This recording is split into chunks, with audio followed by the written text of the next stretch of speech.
You won't believe what this oven did mid-cooking. The door literally blew itself apart. And if you've ever had something like that happen in your kitchen, you know that sound hits you like a shock wave. Before we begin, meet the pro behind this fix. This repair was done by John, a licensed appliance and gas technician from New York. Want to actually see who the real pros are in your neighborhood? Tap the link or scan the QR code and watch the local technicians in action, the ones working right around you every single day. In this video, we're replacing the inner glass of an oven door that completely failed, and we're going to start by clearing out every shard that the explosion left behind. We start by removing every bit of broken glass. The bigger pieces on the floor come out first. Those are easy to see.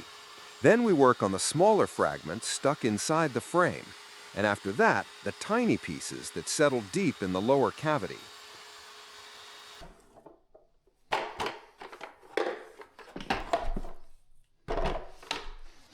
Next, the hinge locks on both sides are lifted.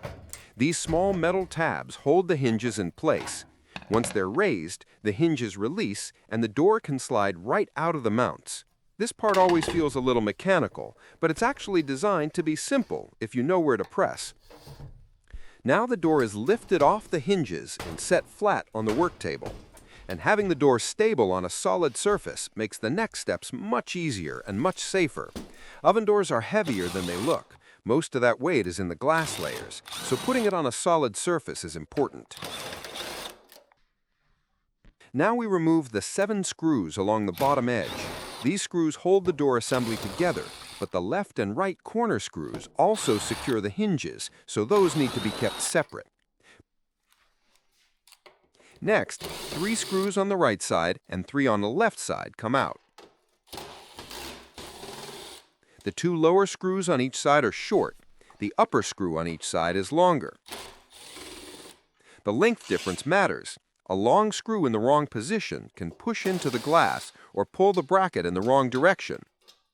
Keeping things in order here saves you a headache later. With all the screws removed, the blue frame lifts away from the door. This exposes the insulation, the glass panels, and the internal layers of the door. Under the frame, we have 4 insulation pads. These pads help keep heat inside the oven door and maintain the right temperature balance. They're easy to overlook, but they're really important. If they're not put back correctly, the door loses heat faster and the oven may run less efficiently. Now the new inner glass is placed into the frame.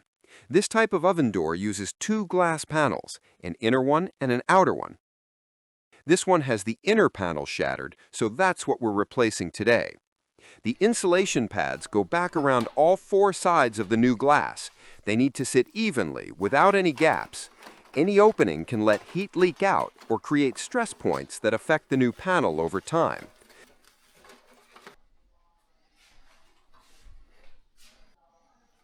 Little details like this make a big difference in how long the repair lasts. Now the blue frame goes back over the glass and insulation. We line it up slowly with the mounting holes so the screws can sit straight.